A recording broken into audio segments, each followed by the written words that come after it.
I overheard my family planning my sister's wedding at my $1.5 million beach house without asking me. My mother smirked. This is family property. She owes us. I smiled and kept quiet. When 200 guests came to my house, the police were there. My name is Alara and I'm 35 years old. I work as a financial analyst at an investment company in San Diego. The job pays well and I'm good at what I do. Numbers make sense to me in a way people never really have. 3 years ago I divorced my husband, Lars. It wasn't an easy decision, but it felt like the right one at the time. After the divorce was finalized, I got a settlement. Instead of putting it in stocks or bonds, I did something I'd always dreamed of doing. I bought a beach house. Cost $1.5 million. A lot of money, sure, but it was worth every penny. The house sits right on the ocean in San Diego. I can hear the waves from my bedroom window. On clear days, I watch the sunset from my deck. It's my refuge, my safe place, the one thing in my life that's completely mine. I have parents. My mother's name is Astrid and my father is Henrik. They live about 40 minutes away in a nice neighborhood. I also have a younger sister, Freya. She's 28, 7 years younger than me. We've always had an okay relationship, nothing particularly close but nothing terrible either. One Tuesday afternoon I left work early.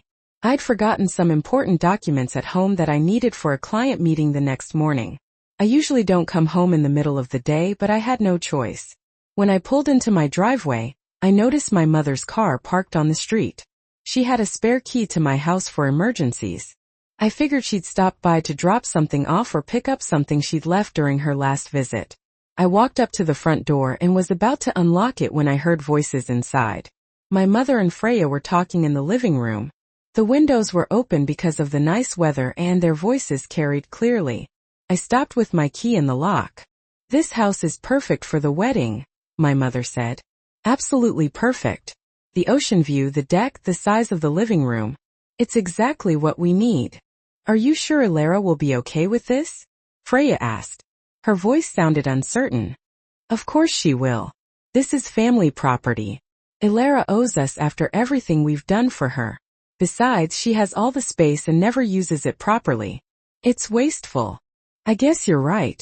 We can have the ceremony on the deck, the reception in the living room, and out on the lawn. We'll need to rent chairs and tables. I'm thinking 200 guests. 200 guests in my house for Freya's wedding that I didn't even know was happening." "What about decorations?" Freya asked. "White flowers everywhere. Roses, lilies, orchids. We'll string lights along the deck railing. I saw this beautiful setup in a magazine." "That would be perfect." They kept talking about menu options, where to put the bar, what time the ceremony should start. Not once did either of them mention asking me for permission. They just assumed my house was available, like it was community property they could use whenever they wanted. I stood outside my own front door, listening to them plan an entire wedding in my home without my knowledge or consent. My hands were shaking. I wanted to burst in there and ask them what the hell they thought they were doing, but I didn't. Something stopped me. Maybe it was shock. Maybe it was curiosity about how far they'd actually take this. I quietly backed away from the door, got back in my car and drove away. I ended up at a coffee shop downtown, sitting with a latte I didn't drink, staring at nothing. 2 hours later I drove back home. Both cars were gone. I didn't call them. I didn't text.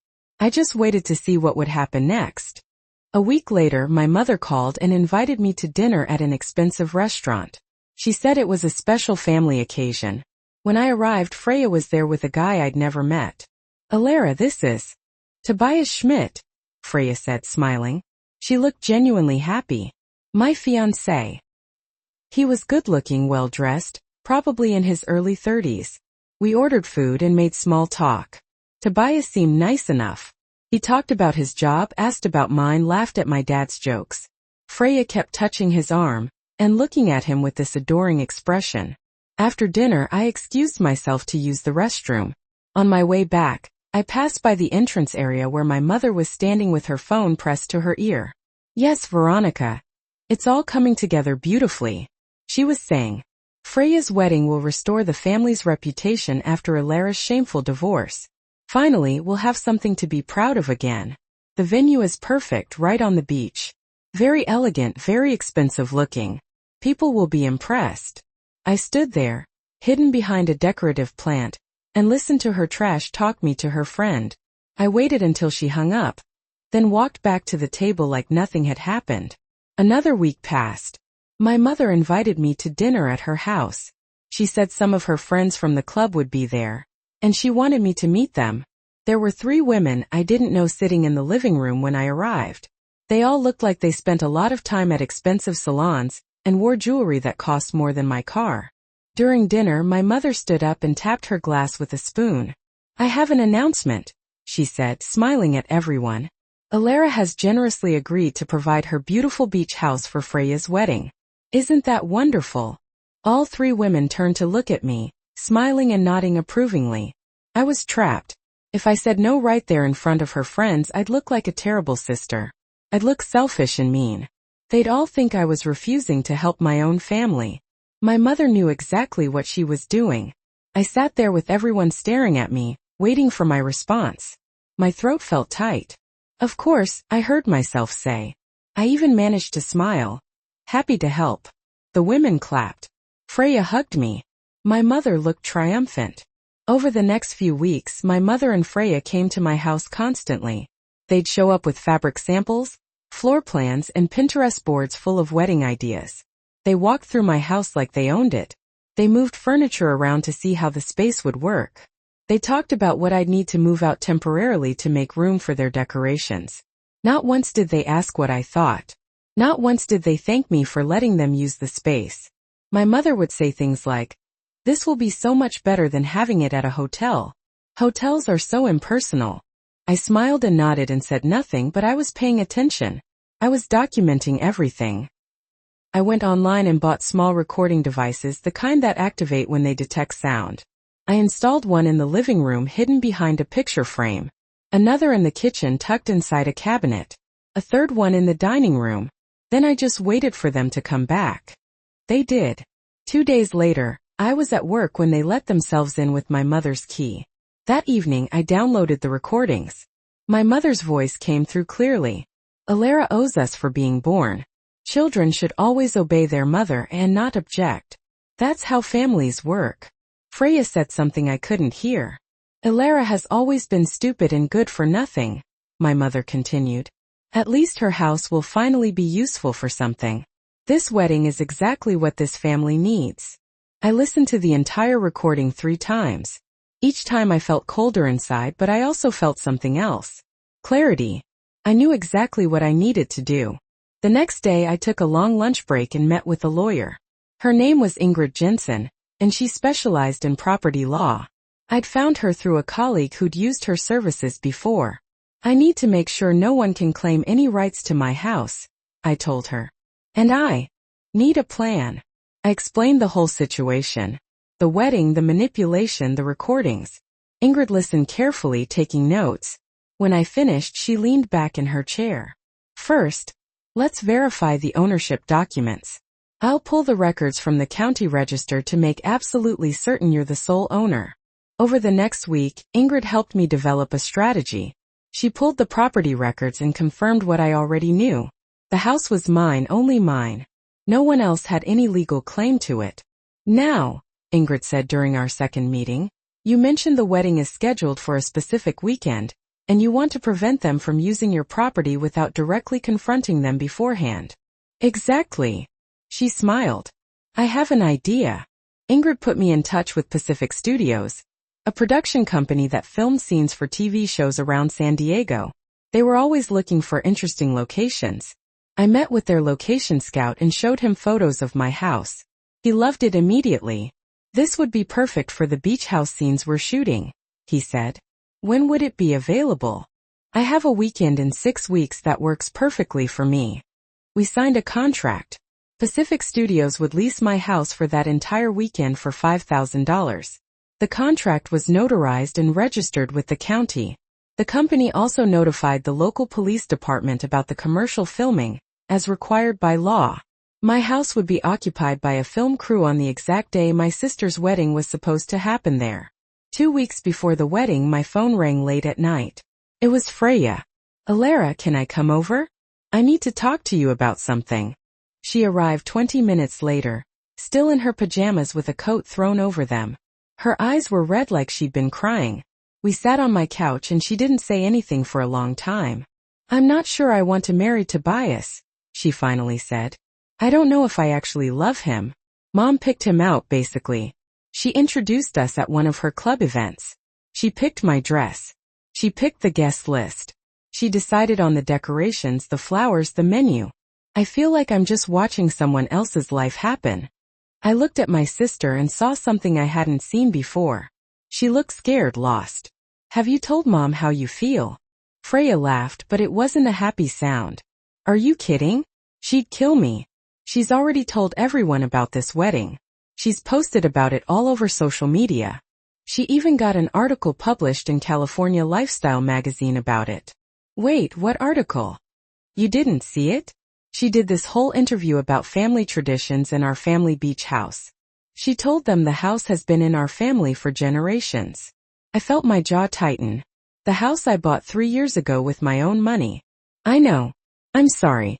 I should have said something, but you know how Mom is." I did know. That was the problem. "Freya, what do you actually want?" She looked at me with tears in her eyes. "I want to make my own choices. I want to feel like my life belongs to me." I put my arm around her shoulders and she started crying for real. We sat there for a while, not talking, just sitting together. For the first time, I realized my sister and I were both victims of the same person. My mother had manipulated both of us, just in different ways. But I also knew that in 2 weeks everything was going to explode. The film crew would show up. The wedding would be canceled.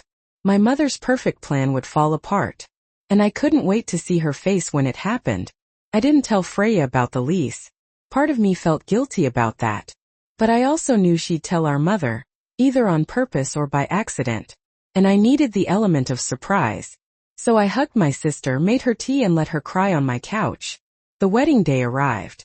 I woke up early and drove to an expensive restaurant that had a perfect view of my house from across the street. I ordered breakfast and sat on the veranda with my coffee watching. At 6 o'clock in the morning, the Pacific Studios truck started arriving. The film crew unloaded equipment, set up lighting rigs, and began installing temporary fencing around the property. They put up warning signs everywhere. "Commercial filming in progress. No unauthorized access." I sipped my coffee and waited. Around 9 o'clock, the first wedding vehicles started showing up. A catering truck, a van full of flowers, rental company workers with chairs and tables. They all stopped at the fence, confused. Security guards in bright yellow vests turned them away, showing them the lease agreement and permits. Then my mother's car appeared. She got out and marched straight up to the guards with Freya right behind her in her wedding dress. It had cost $8,000 according to the price tag I'd seen on the receipt Freya left at my house. I couldn't hear what my mother was saying, but I could see her gesturing wildly, pointing at the house, at Freya, at the growing crowd of confused wedding guests. The guards didn't move. One of them pulled out paperwork and showed it to my mother. That's when she started screaming. I could hear her from across the street. 2 police cars pulled up. The officers got out and talked to the guards, examined the lease agreement, and then spoke to my mother. One officer was shaking his head while my mother pointed at him and yelled. More guests were arriving now. 200 people in fancy clothes, standing on the side of the road, holding gifts and looking at their phones. Some of them were filming the whole scene. Freya stood off to the side in her expensive wedding dress, crying. Tobias stood near her for a minute, checked his phone, then got in his car and drove away. He didn't say goodbye to his bride. He just left. My phone started buzzing. Calls from my mother. Calls from my father. Text messages flooding in. I ignored all of it and ordered another coffee. The police eventually cleared everyone out. The wedding guests dispersed. The catering truck left. Freya got into my mother's car, still in her wedding dress, and they drove away. The film crew kept working like nothing had happened. I finished my breakfast, paid my bill, and drove home through the back way. I spent the rest of the day at a friend's apartment. My phone turned off. When I finally turned it back on that evening, I had 47 missed calls and over 60 text messages. Most of them were from my mother. The messages started angry. How could you do this to your own sister? You've ruined everything. This is unforgivable. Then they turned manipulative. We spent tens of thousands of dollars on this wedding. You need to reimburse us immediately. I typed out one response. I'm not giving you a single cent. You planned a wedding at my house without asking my permission. That's on you. Then I blocked her number. 2 weeks passed. I avoided social media, focused on work, and tried to pretend everything was normal. Then my father called from a number I didn't recognize. Alara, your mother is sick. She has breast cancer. She's starting treatment next week. She didn't want to worry anyone, but she can't hide it anymore. She's posted about it on Facebook. People are helping with medical expenses. After I hung up, I went straight to Facebook. My mother had posted a long statement about her cancer diagnosis. There was a link to a GoFundMe page. In one day, she'd already raised $12,000. I scrolled through my mother's recent photos, her at Freya's dress fitting, her at a charity luncheon, her at a garden party, her at a country club event. All of these photos were from the past few months. She looked healthy in every single one, energetic, happy, not like someone battling cancer. She was lying. I knew it and I could prove it.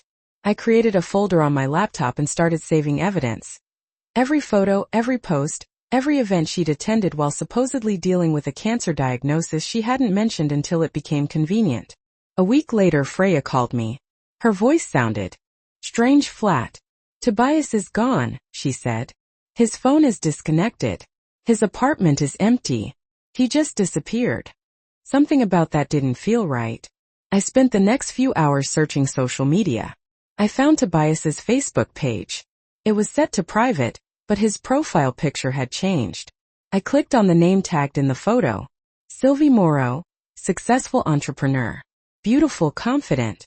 I clicked on Sylvie's profile. It was public. Her most recent post from 3 days ago was a photo of her left hand with a diamond ring on it.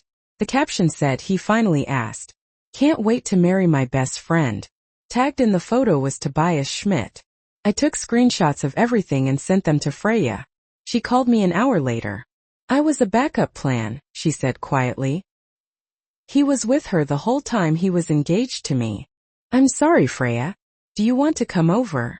Actually, I found something I need to show you. Can I come right now? She arrived 30 minutes later carrying an old leather journal. I found this in some boxes in Mom and Dad's attic, she said. It's Mom's diary. You need to read it. I opened the journal and started reading.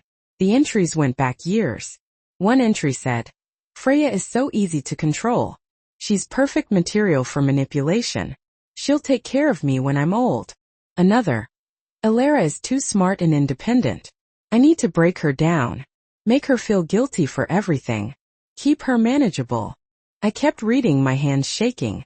I convinced Alara to turn down that graduate school scholarship. If she'd gone, she would have become too independent. Better to keep her close and under control. There was more.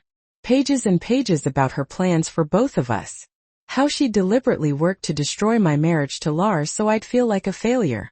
How she'd pushed Freya toward Tobias because his family had money and connections. After reading the diary, I needed to talk to someone who'd understand. Someone who'd been affected by my mother's manipulation too.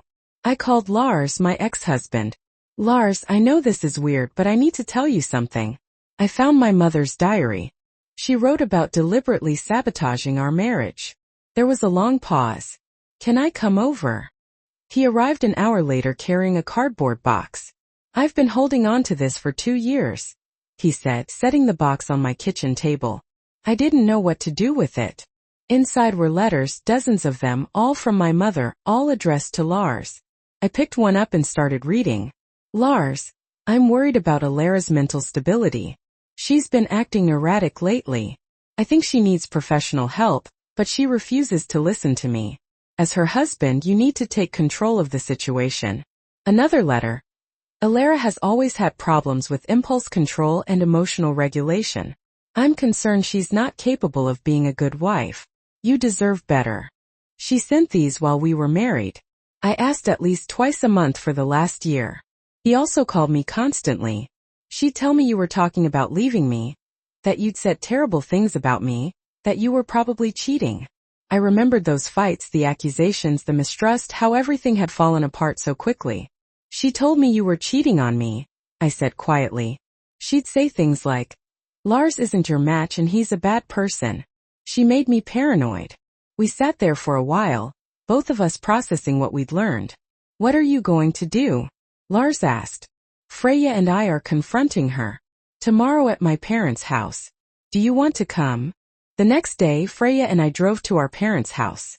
Lars followed in his own car. My mother answered the door looking surprised. Alara, Freya, I wasn't expecting you both. We need to talk, I said. All of us now. We walked into the living room. My father was sitting on the couch reading the newspaper. He looked up confused. What's going on? Freya and I sat down. Lars stood near the door. Mom, we know about the fake cancer, I said. Her face went pale. I don't know what you're talking about. You're not sick. You've been at parties and events all month. I have photos. You committed fraud with that GoFundMe campaign. Alara, you're being ridiculous. We also found your diary, Freya added. We know what you've been doing to both of us for years. I pulled out my phone and showed my father a photo of a diary page. She wrote about manipulating Freya into marrying Tobias for his money and connections. She wrote about forcing me to turn down my graduate school scholarship, so I'd stay dependent on her. My father took my phone and read the screen. His hands were shaking. And here's evidence of how she sabotaged my marriage, I continued, gesturing to Lars. He has letters she sent him trying to convince him I was mentally unstable. My mother stood up. This is all a misunderstanding. You're taking things out of context. Close the GoFundMe, Freya said firmly. Return all the donations and get therapy. We want you to see a specialist in narcissistic personality disorder. And if you don't, I added, we'll sue you for fraud and file a report about years of psychological manipulation. My mother looked at my father, but he just stared at her like he'd never seen her before. She started crying. Real tears this time, not the manipulative kind. I didn't realize it was this bad. I didn't understand what I was doing. That's not good enough, I said. Close the fundraiser today. Post a confession. Return the money, get therapy. Those are your options. She did it that afternoon. Posted a full confession on Facebook. Returned all $12,000 to donors. Her friends saw it. Her club partners saw it. Everyone she tried to impress saw the truth. Within a week, she'd lost most of her social circle. People stopped calling, stopped inviting her to events. Her reputation was destroyed. My parents sold their house a month later. They moved to a small apartment in another city to start over. I changed my phone number, blocked both of them on every social media platform. I was done, but I stayed in touch with Freya. She started therapy to work through what she called golden child syndrome. We began meeting every 2 weeks for lunch, building a relationship without our mother's influence. And Lars and I started talking more. At first, just as friends, catching up on the years we'd lost, but slowly it became something more. Our marriage didn't fail because of us, he said one evening. It failed because someone was actively working to destroy it. Do you think we could try again? He looked at me for a long moment. Yeah, I think we could. He moved back and 3 months later we got remarried at City Hall with just Freya as our witness. No big ceremony, no guests, no drama. 6 months after remarrying Lars, I found out I was pregnant. We sat in my doctor's office staring at the ultrasound screen watching our baby move. Are you going to tell your parents? Lars asked later. I thought about it, about my mother's manipulation, about the diary, about everything she'd done. No, I said. I'm not sure they can have a relationship with our child without trying to control everything. I won't risk it. Lars nodded. I understand. We drove back to the beach house, the home I'd bought after my divorce, the refuge that had protected me when I needed it most. Now it would be a home for our family, a real family built on honesty and trust instead of manipulation and lies. My mother had tried to control every aspect of my life, but she'd failed. I was free. Freya was free. And our child would grow up free too, without the weight of manipulation and guilt that had defined our childhood.